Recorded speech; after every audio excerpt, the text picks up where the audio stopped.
mempersembahkan syukur sebab Engkau Bapa yang mengasihi kami. Engkau mengasihiku dengan sepenuh hati, tak pernah sama seperti dunia ini. Yesus Tuhan Raja, segala kuasa tunduk dalam namanya yang Maria perkasa mulia. Yesus Maria Yesus Tuhan Raja,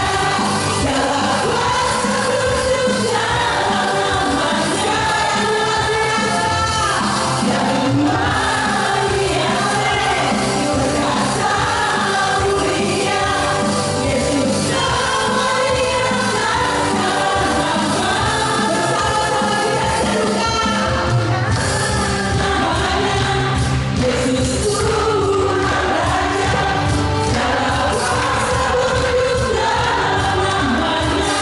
Yesus luar biasa, perkasa mulia. Siapa dia?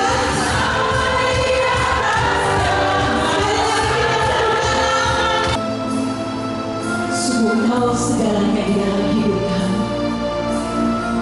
Kami mau menyambut Engkau ya Yesus. Ya Yesus, selamat di bagiku. Ya Tuhan, selamatkan jiwaku. Amin. Baginya pujianku, tak dapat ku balas kasih-Nya. Ya angkatku jadi anak-Nya, beri damai di dalam hidupku. Hanya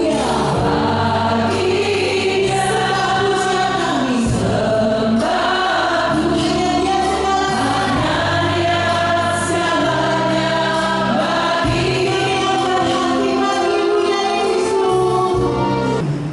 Terima kasih ya Bapa, berbicaralah. Kami siap untuk Engkau tegur dan Engkau sapa, dan kami mau menjadi pelaku dari firman. Ini semua kami syukuri di dalam Yesus Kristus Putra-Mu. Dialah Tuhan dan pengantara kami. Amin. Silakan duduk kepada Bro Andi, kami persilakan.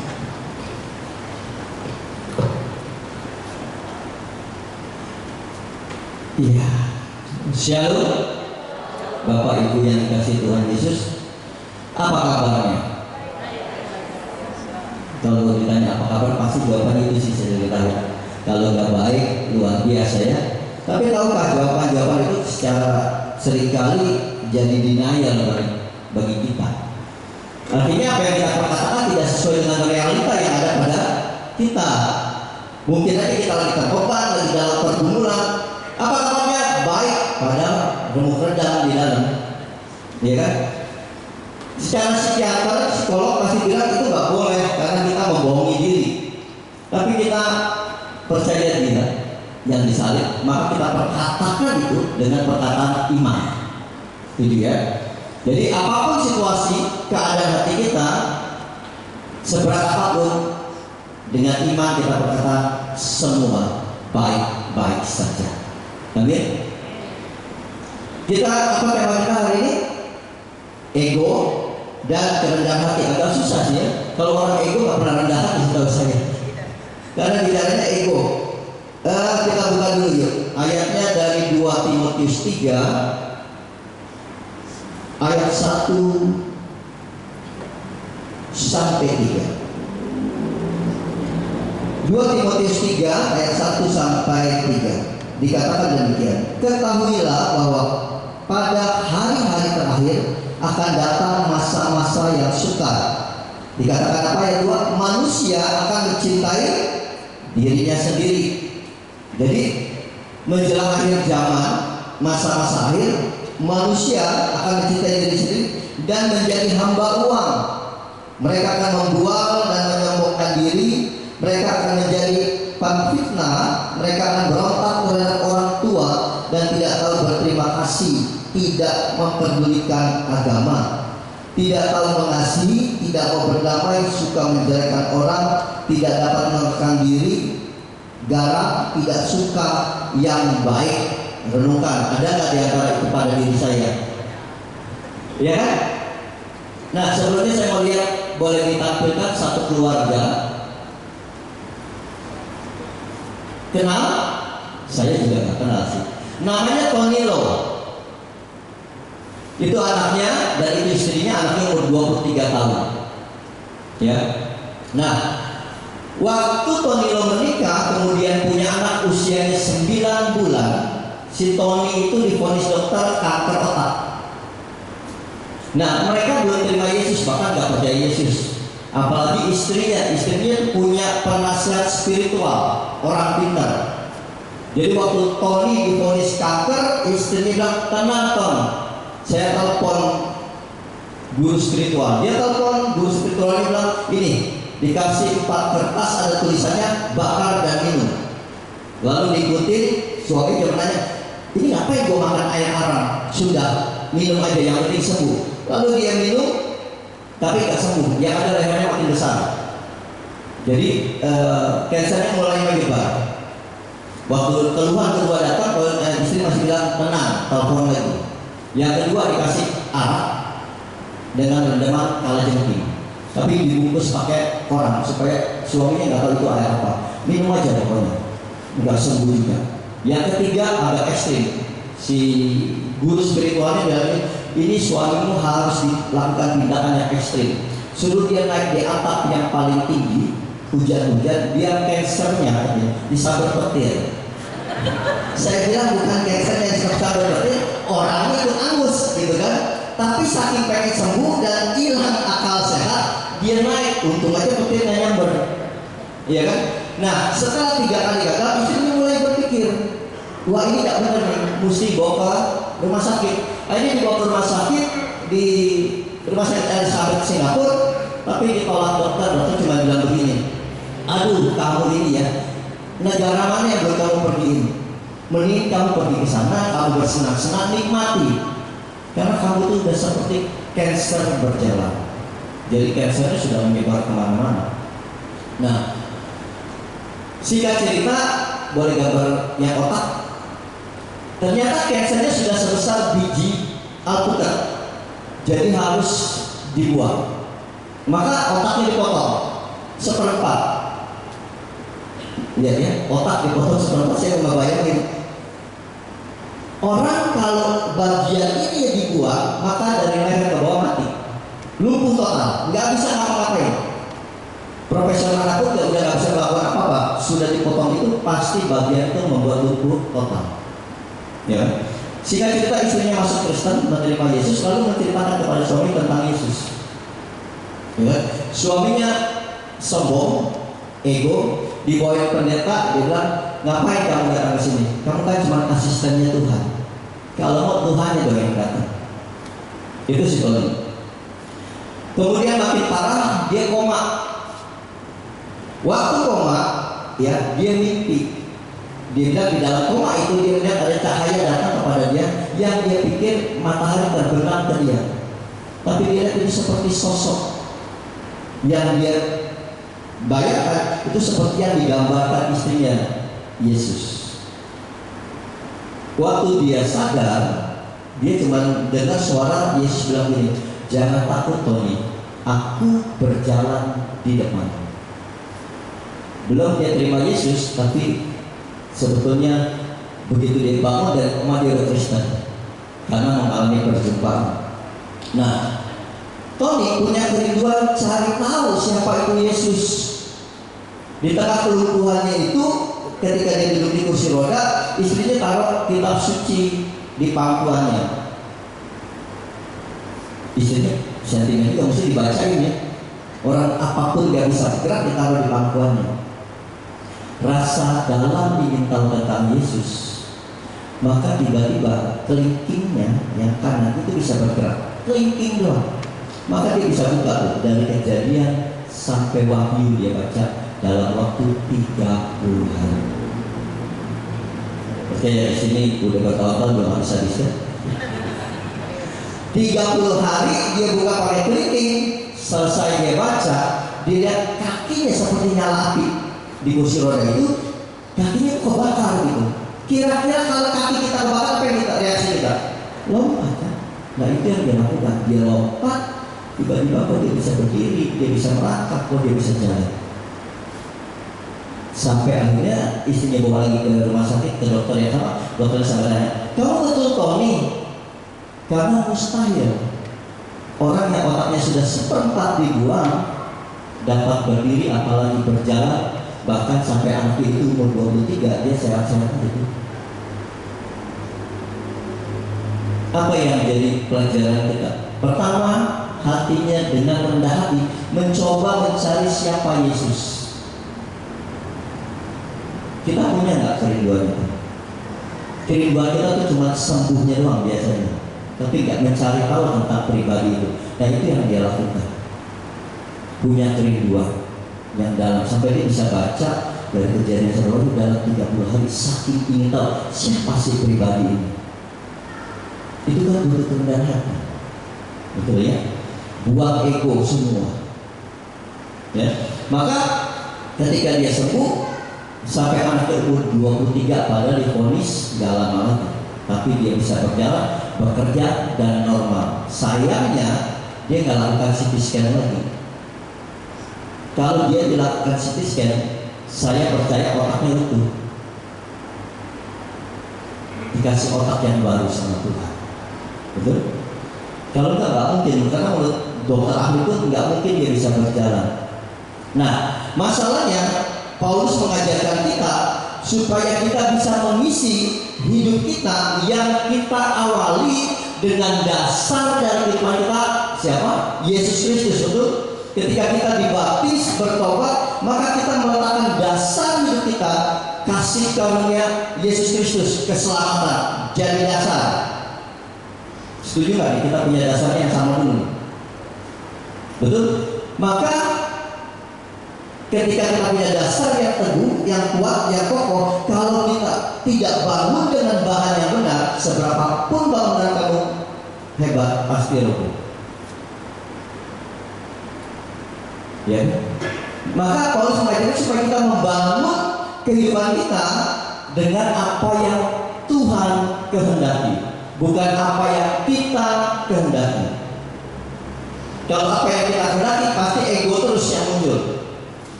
Ego itu sudah ada dari zaman sebelum manusia diciptakan. Makanya dosa pertama itu terjadi pada Lucifer. Lucifer itu malaikat tertinggi, malaikat yang dikatakan punya jubahnya aja instrumen musik, sangat bercahaya. Bahkan Tuhan tempatkan dia di takhta Allah yang paling tinggi. Itu Lucifer. Sayangnya dia memberontak karena dia ingin lebih daripada Tuhan. Kita biasanya mencatat dia itu ingin lebih tinggi dari Allah. Menariknya ketika dia jatuh dalam dosa, dia dibuang sama Tuhan. Betul ya? Dia dibuang. Kalau kita jatuh dalam dosa, dicari Tuhan. Nah ketika dia dibuang, maka ini yang dia katakan kepada Tuhan. Kalau bahasa kasarnya, rasain loh buang gue. Sekarang kita nggak punya penyembah. Jadi Allah dikatakan nggak punya penyembah lagi. Maka Allah kita yang Trinitas, Allah Bapa, Putra dan Roh Kudus ada dalam satu unity. Mereka merasakan aduh indahnya satu komunitas kayak kita sekarang, bisa saling mendoakan, saling memperhatikan, saling mensupport, yang terpenting saling mengasihi. Maka Allah kita berpikir akan indah kalau ada yang lain di luar dari unity itu. Maka itulah yang dijadikan manusia. Ini kita belajar untuk awalin dulu. Maka dijadikanlah manusia. Yang menarik, dia jadikan manusia dengan tangannya, bukan dengan firman. Kalau terang dibilang terang jadi, laut jadi pakai firman. Tapi manusia diambil dari debu tanah, dibentuk dengan tangannya. Maka Alkitab mencatat dijadikanlah manusia. Dia nggak bilang diciptakannya manusia, tapi dijadikannya manusia. Kenapa? Karena dijadikan itu berarti dari bahan yang sudah ada. Debu tanah sudah ada. Dijadikannya manusia. Maka pada kalimat berikut baru dikatakan diciptakanlah manusia laki-laki. Jadi jenis kelaminnya baru diciptakan dari yang tidak ada laki-laki jadi ada laki-laki. Maka sampai sini. Nah, sekarang apa sih maksudnya Allah menciptakan manusia? Apa tujuan pertamanya? Maka tujuan pertamanya ini dibilang kepada manusia itu, penuhilah bumi, beranak cuculah dan bertambah banyak. Itu firman. Tapi gak langsung jadi, betul? Kan gak waktu Adam dan Hawa diadakannya, penuhilah bumi dan beranak cuculah, gak langsung jual ucok, ya kan? Aliom gak langsung muncul kan? Ada proses, ada perjalanan. Tapi perhatikan apa yang terjadi. Ego sudah ada. Ada ego di dalam diri setiap orang, setiap manusia, termasuk malaikat. Ada rasa ego, rasa ingin lebih. Itu yang terjadi pada Hawa.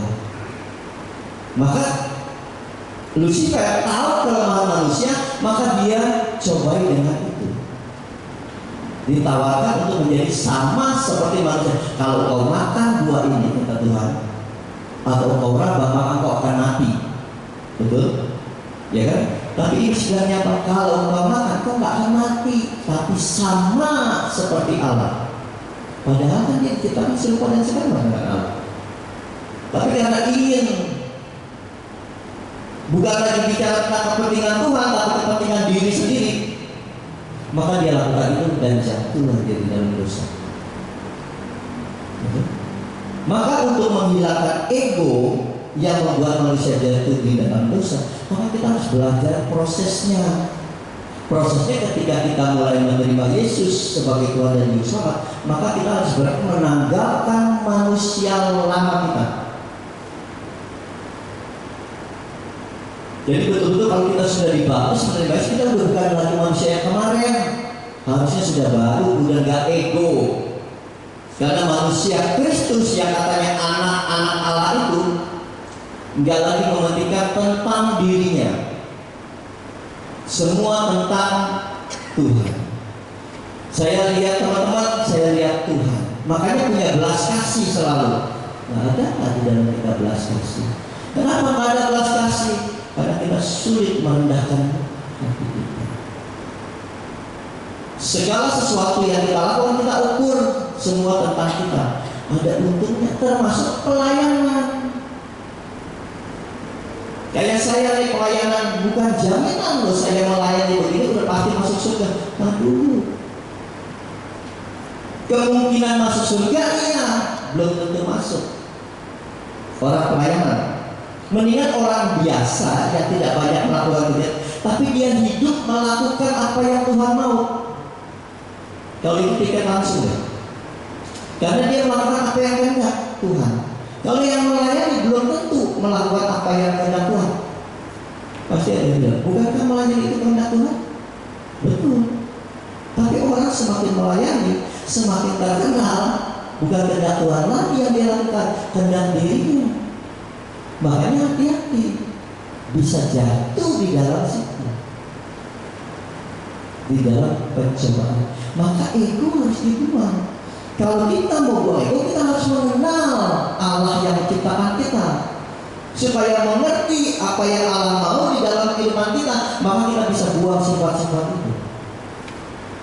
Saya selalu bilang sama Tuhan ini, saya ini ABK-nya Tuhan loh, bukan anak buah kapal ya, tapi anak berkebutuhan khususnya Tuhan. Di mana Tuhan saya itu ABK, saya selalu perlu Tuhan, saya butuh Tuhan, saya mengandalkan Tuhan, saya nggak bisa apa-apa. Harus punya hati yang seperti itu. Ada suami istri menikah udah puluhan tahun nggak punya anak. Dia doa sama Tuhan supaya dikaruniakan anak.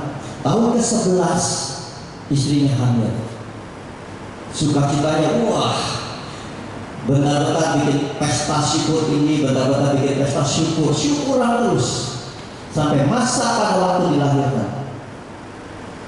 Terbilang gini, maaf ya Pak, kayaknya anak Bapak anak yang memerlukan kebutuhan khusus, anak ABK. Kira-kira apa yang terjadi? Hancur. Apa yang dia nanti-nantikan 11 tahun, dia langsung tanya sama Tuhan, kenapa ini yang kau kasih? Lihat, enggak lagi tentang Tuhan, tentang dirinya. Egonya mempertanyakan apa yang Tuhan berikan. Sampai dia bilang, Tuhan kenapa ini yang kau nantikan kau kasih yang tanda kutip cacat? 11 tahun begitu dikasih, kok kayak gini Tuhan? Rasanya sebetulnya dia ingin buang, tapi istrinya bilang jangan. Kita pelihara, kita rawat, kita besarkan sama-sama apapun situasinya. Lalu dibesarkan anak itu sampai umur 12 tahun. Ketika umur 12 tahun, anaknya punya ide begini, kata anak ini, aku ingin buat surprise kepada papa mama. Ingat jadi anak ABK. Aku ingin buat breakfast, roti bakar. Kalau anak normal, maka dia ambil teflon, dia tuang minyak sedikit, pecahin telur, dia goreng, betul ya? Tapi dia enggak, dia ambil panci, diisi minyak setengah panci, lalu telur dipecahin, telurnya berenang tuh di minyak, kemudian diangkat, belum matang diangkat, dia taruh piring. Roti dia panggang. Orang-orang paling 3 menit, 5 menit matang, 15 menit. Warnanya berubah hitam. Diangkat, ditaruh. Papaku senang kopi.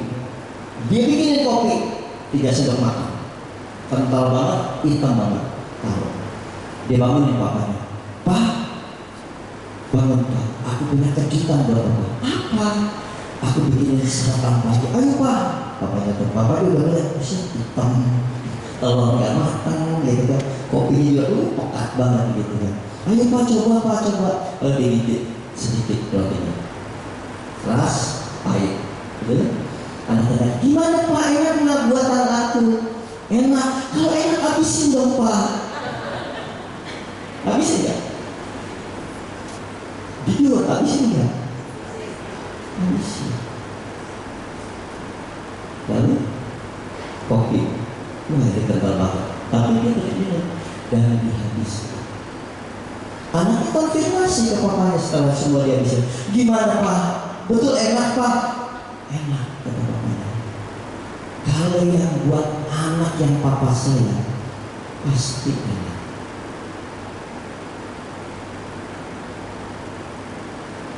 Apapun yang aku lakukan, pelayanan, mau bagian atas kursi, mau terima tamu atau nggak bagus apapun, kalau kita lakukan karena kita mengasihi Tuhan, Tuhan bilang enak. Apapun bagian, aku nggak bisa apa-apa, lakukan karena kau ABK-nya Tuhan. Betul. Bukan karena saya hebat, bukan karena saya siapa, tapi saya masih ABK Tuhan. Saya selalu perlu Tuhan. Bisa nggak kita sampai di titik itu?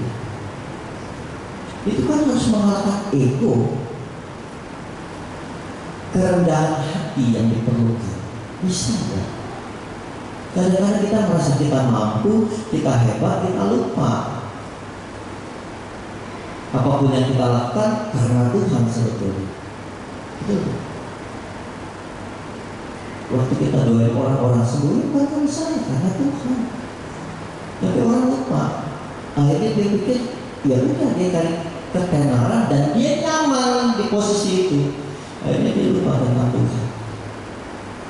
Maka begitu menghadap Tuhan Yesus, Yesus bilang, kamu siapa? Aku nggak kenal. Aku loh, menyembuhkan kau demi namamu, bernubuat demi namamu. Tapi Yesus bilang dia nggak kenal. Karena semua yang dilakukan sebetulnya bukan demi Tuhan, tapi demi dirinya. Kenapa? Karena karakternya nggak pernah berubah kan? Karakternya masih manusia lama, ada kesombongan, ada ego, juga ada ego sih paling susah dibuang ya. Tapi harus, kalau mau mengerti, membuang ego harus memahami yang namanya kasih. Kasih itu satu arah, cuma memberi, nggak ada yang lain. Kasih itu memberi. Kalau kau mengasihi orang, udah totalitas kayak Yesus, mati pun bagi orang itu. Itu kasih, nggak lagi tentang diri dia, tapi tentang orang lain. Itu kasih. Nah, bisa nggak kita lakukan itu? Tapi kan bisa nggak bisa harus bisa kata Tuhan. Kalau kau mau hidup tinggal bersama Tuhan. Saya bersyukur anak-anak saya jalan sendiri dalam pelayanan. Bahkan yang gede lebih mengerikan buat saya. Awalnya mau jadi prodiakon karena umur gak cukup, saya masukin di Sekina, ikut set OMK. Selesai set, saya pikir ya anak-anak paling ya sudah, enggak lu. Dia sekarang ambil sekolah liturgi gitu.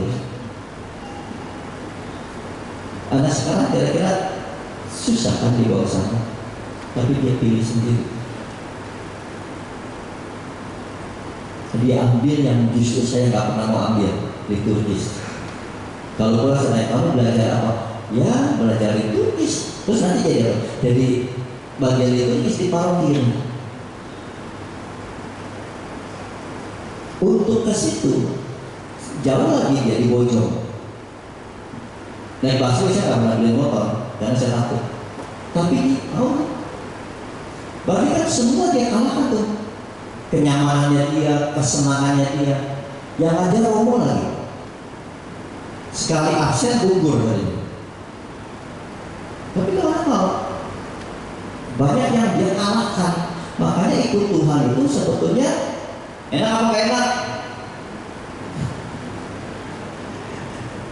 Enak apa gak enak ikut Tuhan? Enak-enak saja.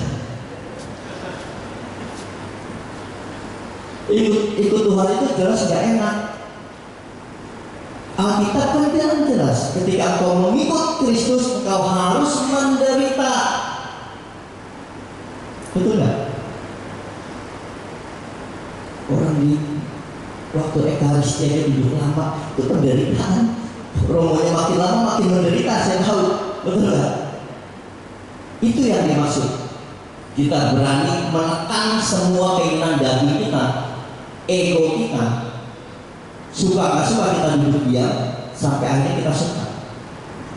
Untuk datang ke PD ini juga perlu perjuangan, perlu tekanan kan? Betul nggak? Ada harga yang harus kita bayar. Tanpa itu kita nggak bisa.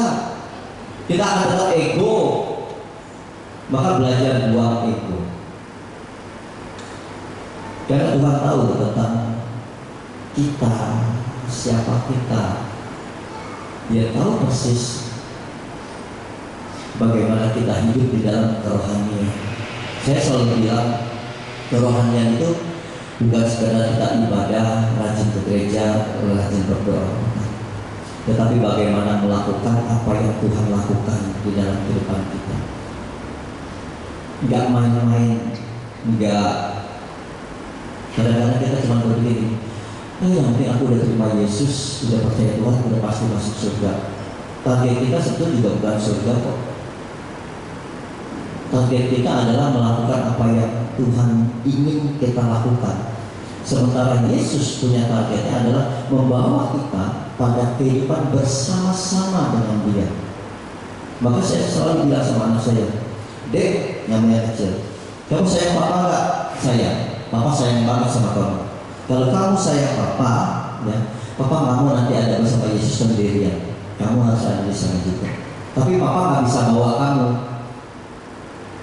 Saya nggak bisa bawa anak saya. Yang bisa ke sana anak saya sendiri. Kita nggak bisa bawa anak kita, istri kita, orang yang kita sayang nggak bisa. Yang bisa pergi ke sana mereka sendiri. Kita cuma mengarahkan jalannya kayak gini. Kalau punya kerinduan itu ya terus kita lakukan. Maka buang ego kita. Udah jangan mikir tentang kita, pikiran tentang orang-orang, pikiran kursi-kursi kosong, itu pikiran. Betul kan? Kita mulai dari situ. Kalau mau lihat kita ego enggak, kita datang sendiri menikmati Oh Tuhan, makasih untuk berkat-Mu, kata Tuhan. Itu membuat kamu doang. Dan kita nggak pernah peduli orang sekitar yang nggak bisa. Tuhan itu bilang gini, 1 domba hilang dan kamu punya 100, 1 hilang, cari nggak? Terus yang 99, kan ada 100, 1 hilang, cari nggak? Yang 99, ada yang baca nggak itu? Ada 2 kan? 1 di Lukas, 1 di Matius. Kalau Lukas, kalau nggak salah, dia lebih ekstrim. Hilang langsung cari. Dia nggak pikir 99. Karena Lukas pada saat itu dia katakan domba yang 99 itu ada di padang gurun. Jadi 100 ada di padang gurun. Hilang 1 harus dapat dicari. Tapi kalau yang Matius enggak. Dia bilang 99 itu ada di padang rumput di bukit. Berarti 99-nya sudah aman. Maka ketika 1 hilang, dia pasti cari sampai dia mendapatkan. Tidak perlu dalam waktu yang tergesa-gesa. Nah itu yang Tuhan maksudkan dengan kita. Kalau kita memikirkan orang-orang sekitar kita, kita akan terus cari dia. Saya tanya ya, selama Anda jadi Katolik, menerima Yesus, sudah berapa jiwa yang kamu bawa mengenal Tuhan? 1, ada yang 1, berarti belum semuanya. 2, apalagi dari yang orang seberang ada. Saya kelas 5 SD, saya sudah membawa 1 jiwa dari agama seberang masuk Kristen. Kelas 5 SD, preman lagi. Jadi waktu itu saya baru pindah rumah dari Tanah Abang, yang sekarang dari proyek Tanah Abang itu. Dulu rumah saya pindah ke Karet. Karet itu mayoritas Muslim. Pindah ke situ, mata sikit, pasti dibilang ngapain Cina di sini? Itu selalu deh, rasis banget mereka. Ya kan? Yang menyakitkan adalah papa saya itu punya kanker tenggorokan. Jadi itu kan panas badannya. Jadi dia setiap malam di teras tidurnya karena adem. Nah mereka melihat itu pasti disambit. Kadang dilemparin petasan, kadang disambit.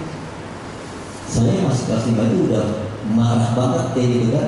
Langsung yang nyambit saya kejar-kejar, nggak mikir itu orang dewasa, saya kejar-kejar. Rupanya mereka itu biasa preman-preman. Begitu tahu preman saya balik kabur, tapi saya nggak pulang ke rumah karena dikejar kayak golok. Saya lari ke rumah polisi, saya tahu tetangga saya ada polisi. Saya masuk ke situ, aman pikiran, ternyata polisi lebih takut dari saya. Saya dimaki-maki dasar Cina, naudzubillah segala macam gitu kan.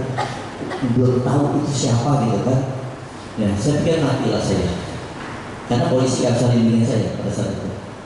Tapi tiba-tiba ada orang dari Jawa yang jual kuda. Nggak tahu dia berani sekali dia mendamaikan saya dengan preman ini. Nama premannya Nopek. Orang Karet tahu lah Nopek, ada cacat dari sini. Saya kelas 5, dia mungkin kuliah kurang lebih. Lalu didamaikan, saya ceritakan problemnya, anak-anak buahnya ditamparin semua. Puji Tuhan ya. Sudah damai, saya suka nonton bioskop di Bentil. Tiketnya 1.000. Jadi saya pergi sama teman, ketemulah dia tuh jaga tiket di situ. Wah saya nonton gratis, karena udah saya sama preman. Berkali-kali saya nonton gratis, tapi lama-lama saya akrab, saya ngobrol. Saya cerita lama-lama tentang Yesus bagaimana di dalam diri saya. Sampai dia pengen tahu, dari tiap sore saya ketemu ngobrol-ngobrol. Akhirnya dia pengen ikut ke gereja. Saya bawa dia ke gereja pertama, ke gereja GKI Anugerah di Bentil. Dia orang Jawa. Sampai akhirnya dia minta dibaptis. Kelas 5 SD. Kita punya nggak pengen itu? Bukan buat gaya-gayaan, tapi kerinduan kita untuk menangkan jiwa, membawa mereka pada keselamatan. Kadang-kadang di tengah keluarga kita aja kita susah, apalagi orang luar. Kenapa? Karena yang kita pikirin selalu tentang kita. Kita tuh membatasi cara Tuhan bekerja di dalam diri kita. Belum apa-apa kita berpikir, aduh, tak mungkin lah, siapa aku? Nggak mungkin lah. Gimana Tuhan bisa berkarya dengan orang yang seperti itu? Maka tanamkan, hari ini saya jadi ABK. Betul kan? Saya orang berkebutuhan khusus, saya perlu banget Tuhan. Maka kita akan menyadari itu. Kelemahan, keterbatasan, kekurangan kita itu bukan siapa-siapa. Kita nggak bisa ngapa-ngapain kalau tanpa Tuhan. Maka kita bisa melakukan apa yang Tuhan mau. Waktu ujian penyembahan tadi, semoga sih saya salah. Apakah ada di sini yang punya anak sedang ada kelainan jantung?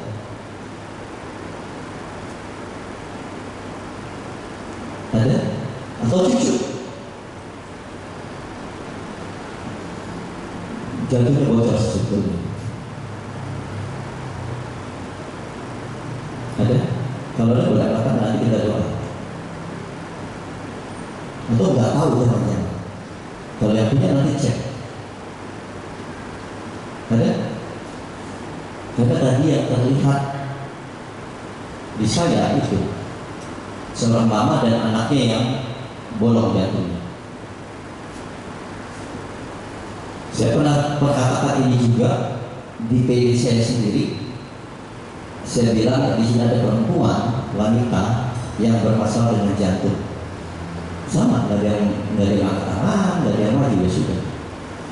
Tapi ternyata anak itu, anak umur 21 tahun itu besok mau masuk interview kerja. Jadi dia interview kerja, lalu dibuatkan surat untuk dia cek kesehatan total. Dia kalau mau masuk kerja kan cek general dia. Nah waktu dia cek general, ternyata katup jantungnya sebelah kanan, kiri itu nggak main. Jadi kan mesti begini ya, yang satu mati. Otomatis darah keluar masuk dan anak umur 21 tahun jantungnya sudah membesar banget. Dan selama itu dia tak pernah mengalami hal-hal yang aneh, sehat-sehat aja, jalan normal, lari normal, main normal, kerja normal. Maka dokter juga bingung, kok aneh nih anak, jantungnya sudah membesar, katupnya mati sebelah, kok dia kelihatan nggak pernah mengalami bibir-bibir segala macam. Nah sekarang kan dia ketahuan tuh, ternyata dia kan yang saya katakan. Nah setelah ketahuan apa yang kira-kira terjadi? Kata dokter cuma bisa disembuhkan dengan mengganti katupnya dengan katup babi atau katup kerbau. Itu diganti katupnya. Dan itu per 5-10 tahun harus dioperasi lagi, diganti lagi dengan yang baru. Daya tahan katup. Atau pakai plat. Pakai plat bisa, tapi kalau pakai plat resikonya gede karena darah akan mengental di plat itu. Lebih bisa berisiko cepat mati. Dan biaya operasinya waktu itu beberapa bulan yang lalu, 6 bulan lalu 300 juta. Nah, saya dampingin anak itu ke rumah sakit Siloam, ketemu dengan dokternya. Saya ceritakan semua apa yang sebetulnya awalnya. Terus saya tanya dokter gini, dok, sejauh ini dari dia kecil, kan itu ternyata dari kecil ya, bukan dari lahir ternyata dia, tapi waktu dia kecilnya itu sering batuk-batuk baik. Jadi menurut dokter bakteri batuknya itu menyerang jantung jadi rematik jantung. Nah waktu saya dampingi ini dari kecil sampai sebesar ini dia tidak mengalami hal yang aneh sampai kita nggak ada yang tahu. Berarti kalau nggak dia apa-apain juga nggak apa-apa dong. Ini logika kita ya, bukan logikanya dokter. Seharusnya kalau udah dari kecil sampai 23 tahun baik-baik saja. Dia bilang, iya kalau kamu mau berani resiko. Kenapa? Karena jantungnya akan terus membesar. Nanti sampai nggak kuat nampung tuh.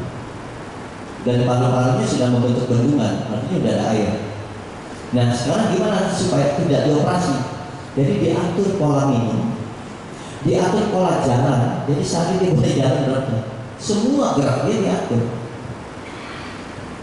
Jangan miss aja. Kalau miss dia harus dicek. Jadi sebulan sekali diperiksa, obat terus kontinu. Sampai sekarang tidak dilakukan tindakan. Karena risiko dilakukan tindakan sebetulnya sangat berisiko. Jadi minum dia ditakar, kadang-kadang saya sudah telepon, kamu jalan berapa kilometer gitu. Jadi kita harus ingatin. Kadang-kadang kita nggak menyadari hal-hal kayak gitu. Tapi apapun itu, nanti kita berdoa aja. Yang penting gini, ketika kau mengenal Tuhan, ya kayak tadi Tony Low itu kan, waktu saya kasih kesaksiannya ada yang tanya gini, ada yang sakitnya tidak separah itu, doa tapi nggak pernah sembuh. Dia yang kelihatan mustahil malah sembuh, bukan Kristen lagi. Ya kan? Nah itu yang tadi ya dikatakan suka-sukanya Tuhan. Jujur saya nggak pernah mengerti cara kerja Tuhan, tetapi saya percaya apapun yang Tuhan lakukan terhadap kita, semua baik adanya. Walaupun mungkin kita rasa nggak baik ya. Makanya kalau kita lihat grafik iman kita dan kita dibaptis sampai akhir perjalanan kita nanti, hanya ada dua yang mengiringi kita. Satu yang namanya pencobaan. Pencobaan itu dibuat oleh kita sendiri atau si jahat. Ya, oleh karena si jahat yang mencobai kita atau oleh karena perbuatan kita. Dan kalau pencobaan itu pasti membuat kita jatuh lebih dalam di dalam dosa. Tapi ujian itu dari Tuhan. Tuhan bisa pakai situasi apa saja untuk menguji kita supaya kita naik kelas. Nah ini akan membawa kita terus naik. Iman pertumbuhan kita lewat ujian, lewat peristiwa apapun yang Tuhan bisa pakai. Yang jadi masalah, apakah kita sungguh mempercayai seluruh penyelenggaraan hidup kita kepada Tuhan? Kalau masih kita ragu-ragu, kita nggak percaya totalitas, kita susah untuk naik level, karena kita pasti jatuh di dalam ujian. Tapi kalau kita percaya apapun situasi yang kita hadapi selalu baik di balik semuanya itu. Nggak ada di sini yang nggak punya persoalan termasuk saya. Tapi saya percaya penyelenggaraan Tuhan tidak pernah gagal dalam hidup saya. Buktinya sampai malam hari ini kita ada. Ya. Saya 26 besok saya ke NTT untuk pelayanan di 2 paroki. Ya. Setiap event besar dari Tuhan, urusan Tuhan selalu ada masalah di hadapan saya. Masalah yang katakan sangat besar. Saya selalu bilang, Tuhan rasanya nggak pengen pergi. Selalu itu, dan hampir setiap tahun saya rasakan itu.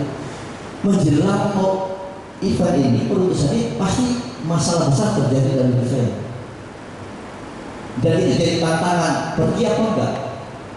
Kalau pergi senang sekali, tapi pikiran akan terus menyertai masalah. Kalau saya nggak pergi, ego banget saya sama Tuhan. Maka saya ikut Tuhan, apapun yang, karena Tuhan selalu bilang, pergi. Itu bagiannya Tuhan. Dan biasanya selesai saya pulang, kok perkaranya jadi beres. Ada jalan keluarnya, kok jadi ringan. Bergantung kita, mau mempercayai Tuhan atau masih tentang kita. Saya berharap selepas dari sini, boleh dong? Selepas dari sini kita bisa bisa melihat karya Tuhan yang besar di dalam setiap kehidupan kita. Saya tutup dengan ini. Ada anak umur 5 tahun, ketika hujan deras, dia melihat keluar jendela, terus dia teriak, "Star, bintang!" Dia bilang. Omnya dan dia mikir, kalau hujan mana ada bintang? Tapi kalau terus teriak, "Star, star!" gitu, omnya penasaran, dia sampai dia lihat, iya lo ada bintang. Air yang jatuh mercik itu balik, ini kan bintang, kan? Percikan itu seperti bintang. Seringkali kita nggak bisa lihat Tuhan oleh karena masalah. Kita nggak bisa menemukan Tuhan oleh karena hujan. Kita nggak bisa melihat bintang, padahal ada bintang.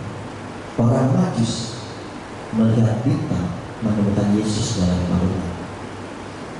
Jadi sebesar apapun masalah, belajar melihat Yesus di dalam sana. Maka kau akan dengan ringan melewati masalah. Maka perlu pengenalan akan Tuhan. Untuk mengenal Tuhan tidak ada jalan lain kecuali baca kitab suci. Jadi bohong kalau kamu bilang kamu kenal nggak pernah baca. Walaupun dengan modal clicking, kau bisa baca sampai selesai. Artinya, suka atau tidak suka, ngerti atau tidak ngerti, baca. Karena pengertian, hikmat akan kita temukan dalam perjalanan iman kita. Kalau tak pernah baca, mana kita ngerti, mana kita tahu Tuhan sedang merancangkan apa dalam kehidupan kita.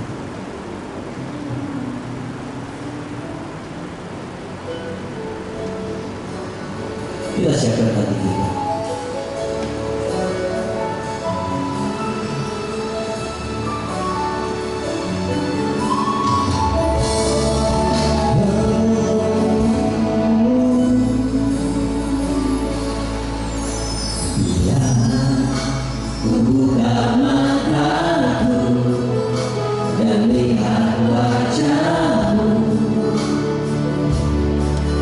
Ku berkagum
malam hari ini Kau buat kami mengerti bahwa kami harus berjalan menurut apa yang Kau kehendaki Tuhan.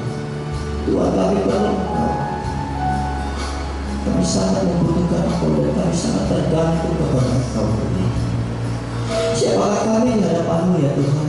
Hanya manusia yang rapuh, yang perlu dengan kekurangan keterbatasan Tuhan. Tetapi Kau Allah yang selalu hadir, Kau Allah yang selalu menuntun memegang tangan kami, membawa kami terus naik seperti apa yang Kau kehendaki Tuhan. Namun Tuhan, kami sering lari daripada apa yang Tuhan rancangkan dalam hidup kami. Kami ini ego Tuhan, kami manusia yang sangat-sangat mementingkan diri sendiri Tuhan. Tapi malam hari ini Tuhan, kami mau melihat karya Tuhan yang besar di dalam hidup kami. Maka kami mau melepaskan seluruh yang ada pada diri kami Tuhan. Kami menanggalkan semua yang ada pada kami Tuhan. Biar kehendak-Mu yang jadi di dalam setiap kehidupan kami Tuhan. Perbaharui Tuhan, perbaharui seluruh kebenaran kami Tuhan. Untuk kami belajar taat, belajar setia. Untuk kami punya rasa haus dan lapar mengenal Engkau Tuhan. Kalau keadaan kami baik-baik saja, tidak kekurangan satu awak pun sekarang tubuh jasmani kami, maka biarlah itu kami pergunakan Tuhan untuk mencari wajah, untuk mengenal Engkau Tuhan. Maka kuasai kami dengan Roh-Mu ya Tuhan, untuk kami dapat memahami firman-Mu, memahami kitab suci-Mu Tuhan. Apapun yang menjadi perkataan-Mu Tuhan, apapun yang Tuhan taruh di dalam kitab itu Tuhan, buat kami mengerti Tuhan, sehingga kami melakukan kebenaran Tuhan. Tuhan, jamah setiap ini Tuhan, pulihkan setiap hati kami, apapun yang menjadi pergumulan, persoalan. Terlebih untuk seorang anak yang Tuhan nyatakan ada kelainan pada jantung atau jantungnya yang berlubang Tuhan. Kami percaya waktu Tuhan nyatakan itu, maka sesuatu yang besar terjadi.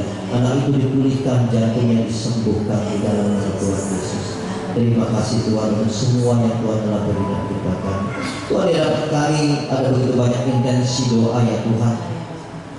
Ada doa permohonan, ucapan syukur, baik masalah keuangan, finansial, pekerjaan, rumah tangga, bahkan persoalan iman sekalipun Tuhan, sakit penyakit Tuhan. Ada banyak tertulis di tempat ini Tuhan. Kau tahu melebihi apa yang kami tahu dan kami mengerti.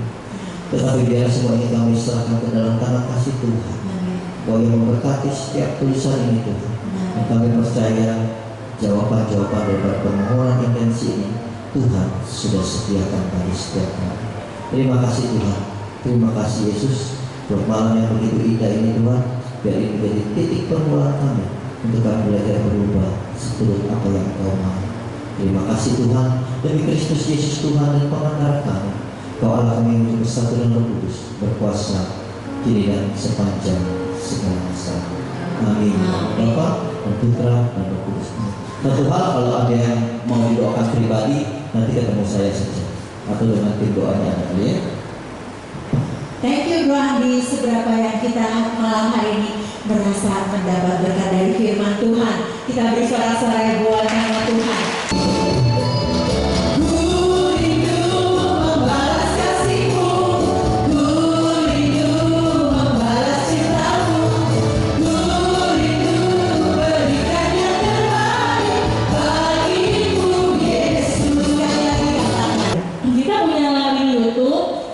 Itu di channel PDPKK Bunda Hati Kudus Kemakmuran. Teman-teman bisa melihat apa yang kegiatan di persekutuan doa dari situ. Silakan subscribe, share, like juga, dan bagikan ke teman-teman untuk siapa tahu bisa menjadi berkat juga buat teman-teman yang lain. Dan jangan lupa dinyalain loncengnya ya, diklik. Jadi kalau ada updatean baru ketahuan. Terus kita juga ada Instagram di @pdpkkbhk. Jadi apapun kegiatan di persekutuan doa biasanya ada di share di situ, undangan atau apapun bisa dilihat di Instagram. Jadi silakan di follow juga ya. Indahnya hidup di dalam Tuhan, Dia mencurahkan berkat yang melimpah. Indahnya jalan bersama Tuhan, Dia memberikan kuasa Kristus Tuhan dan pengantara kami, Allah kami hidup bersatu dan Roh Kudus berkuasa kini dan sepanjang segala masa. Amin. Dan Bapa dan Putra dan Roh Kudus. Amin. Thank you Tuhan.